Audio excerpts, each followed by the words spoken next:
Hello viewers, हम पढ़ रहे हैं कक्षा 10वीं गणित की प्रश्नावली 4.2 का प्रश्न नंबर चौथा। दो क्रमागत धनात्मक पूर्णांक ज्ञात कीजिए जिनके वर्गों का योग 365 हो।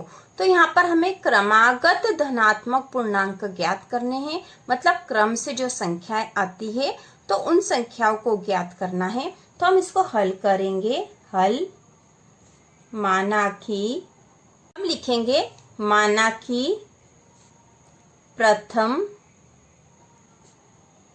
धनात्मक पूर्णांक x है। जो पहला धनात्मक पूर्णांक है वह x है। तो दूसरा क्या होगा? जैसे क्रम से संख्या आती, क्योंकि यहाँ बताया गया है क्रमागत है।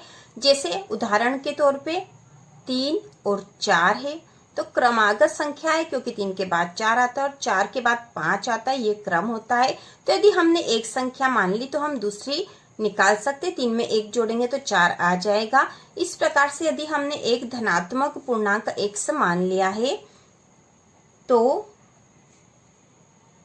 दूसरा धनात्मक पूर्णांक x धन 1 होगा। क्योंकि हमने एक धनात्मक पूर्णांक तो मान लिया कि वह x है, तो दूसरा धनात्मक पूर्णांक होगा x धन 1 होगा। तो इस प्रकार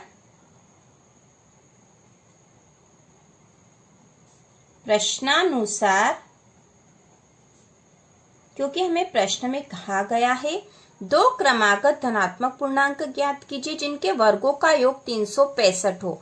ठीक है, वर्गों का योग इनका 365 है। तो हमने मान लिया है कि धनात्मक पूर्णांक x और x धन 1 है। अब इनके वर्गों का योग होगा 365। तो हम लिखेंगे x का वर्ग धन x धन 1 का वर्ग बराबर 365। यही हमसे प्रश्न में कहा गया है कि इनके वर्गों का योग 365 है, ये बोला गया। तो अब इसको हम हल कर लेंगे।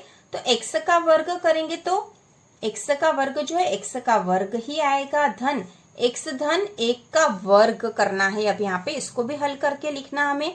तो x धन 1 का वर्ग, तो यहाँ पे एक सूत्र जो है उसके अनुसार इसको हम आसानी से हल कर लेंगे। तो जो सूत्र होए वह हमें पता है, हम यहाँ लिख के देख लेंगे। a धन b का वर्ग, ठीक है, यह हमने पहले भी करा था, a धन b का वर्ग। तो इसी प्रकार है x धन 1 का वर्ग, a के स्थान पे x है और b के स्थान पर 1 है। तो a धन b का वर्ग बराबर होता है a का वर्ग धन b का वर्ग धन 2ab। यह इसका फार्मूला है और इसी फार्मूले के अनुसार हम इसको आसानी से हल कर लेंगे। तो यहाँ a के स्थान पे x है और b के स्थान पर 1 है। तो a धन b का वर्ग बराबर होता है a का वर्ग धन b का वर्ग धन 2ab। ठीक है, a का वर्ग धन b का वर्ग धन 2ab। तो a का वर्ग के स्थान पर यहाँ लिख देंगे x का वर्ग धन b का वर्ग के स्थान पे 1 का वर्ग धन 2ab, मतलब 2 a के स्थान पर आ जाएगा x, मतलब एक गुणा में है, गुणा b के स्थान पर है 1 और बराबर के यहाँ पर है 365। यह तो है ही सही। तो अब इसको और हल करके लिखेंगे तो x का वर्ग धन x का वर्ग धन 1 का वर्ग 1 ही होगा, धन 2 में x का गुणा करेंगे तो 2x और इसमें 1 का गुणा करेंगे तो 2x ही रहेगा। तो यहाँ हम लिख देंगे 2x बराबर 365। अब इसको और हल कर लेंगे हम। तो x का वर्ग धन x का वर्ग बराबर हो जाएगा 2x का वर्ग धन 1 धन 2x बराबर 365। तो ये जो 1 है संख्या, इसलिए हम इसको इस तरफ लेके चले जाते हैं। तो 2x का वर्ग धन 2x बराबर 365 ऋण 1। इसको एक जो संख्या थी इसको हम बराबर के इस तरफ ले आए तो ये ऋण 1 हो गई है। तो यहाँ हो जाएगा 2x का वर्ग धन 2x बराबर 365 में से 1 घटाएंगे तो हो जाएंगे 364। अब हम इसको 364 को भी बराबर के इस तरफ हम ले आएंगे जिससे कि एक बहुपद बन जाएगा। तो हो जाएगा 2x का वर्ग धन 2x ऋण 364 बराबर 0। तो यहाँ एक बहुपद बन गया है यह, और इसको हम हल करेंगे। तो इसको और आसानी से हल करने के लिए हम 2 को कॉमन ले सकते, 2 यहाँ पे भी, 2 यहाँ पे भी, 2 यहाँ से भी आ जाएगा। तो यदि 2 को कॉमन ले ले तो यहाँ बच जाएगा x का वर्ग धन x ऋण, तो 364 में हम 2 का भाग लगाएंगे तो 2 एकम 2 हो जाएगा, 2 अट्ठी 16 और 2 दूनी 4 आ जाएगा बराबर 0। तो इस 2 को जब हम बराबर की इस तरफ ले जाएंगे तो 0 के बट्टे में आ जाएगा और यह भी 0 बन जाएगा। तो अब हमारे पास जो बहुपद आ गया है वह हो जाएगा x का वर्ग धन x ऋण 182 बराबर 0। तो इसको हल कर लिया हमने, इस आगे वाले पद को हल कर लिया तो हमारे पास एक बहुपद आ गया है।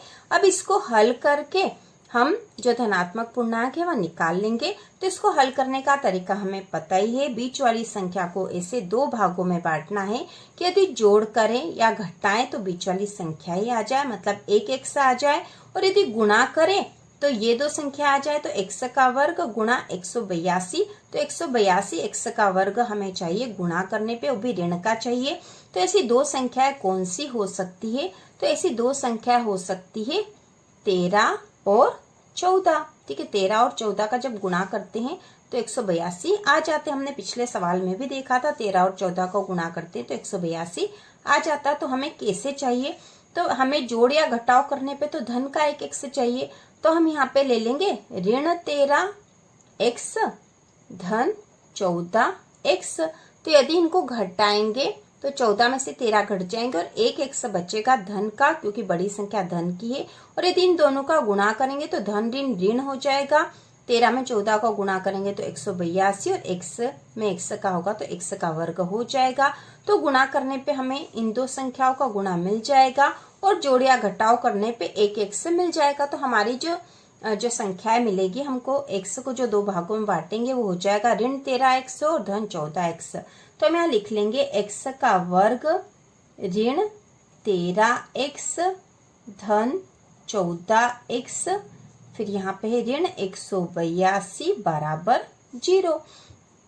अब यहाँ पे इसको हल करेंगे तो इन दोनों में से x कॉमन आ जाएगा, x यहाँ आ गया, बचा यहाँ पे x ऋण 13 बचा, क्योंकि एक x तो यहाँ आ गया तो x ऋण 13 बचा। अब इन दोनों में से क्या कॉमन आ जाएगा? तो यहाँ से हम 14 को कॉमन ले सकते हैं, तो यहाँ आ जाएगा धन 14।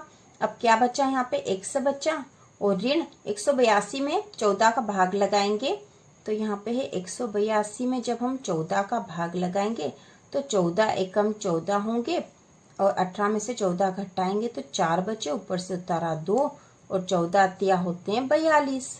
तो इस प्रकार यहाँ पर 13 आएंगे।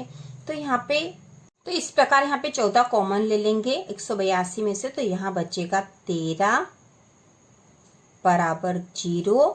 अब हमें 2 पद मिल जाएंगे, एक तो जो हम कॉमन लिए हैं बाहर और एक ये बीच वाले पद। तो यहाँ हो जाएगा x धन 14 x और ये धन 14 और दूसरा पद हो गया है x ऋण 13 और यहाँ बराबर 0। अब इन दोनों के बराबर 0 हो जाएंगे, मतलब x धन 14 बराबर 0 और इसी प्रकार x ऋण 13 बराबर 0।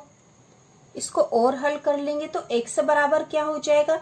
ये धन का 14 बराबर के इधर गया तो ऋण का 14 हो गया है।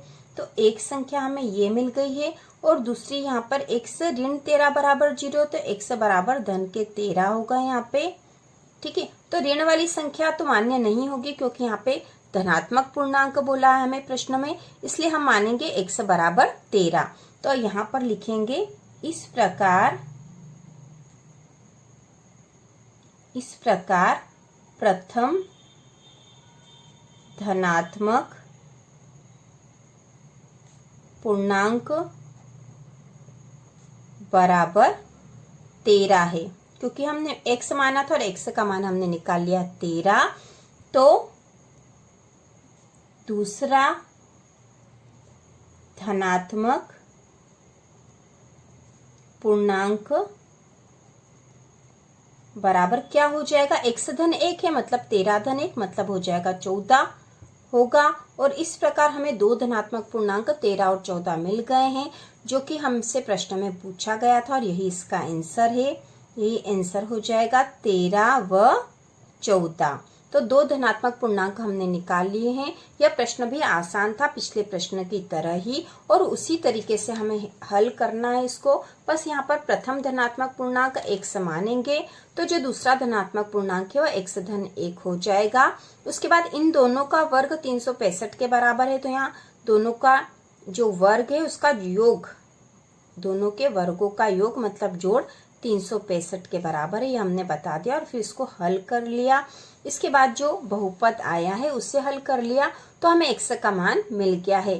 तो इस प्रकार से प्रश्न पूरा हो चुका। और इसी प्रकार के और वीडियो देखने के लिए, कक्षा 10वीं की संपूर्ण तैयारी के लिए चैनल को सब्सक्राइब कीजिए।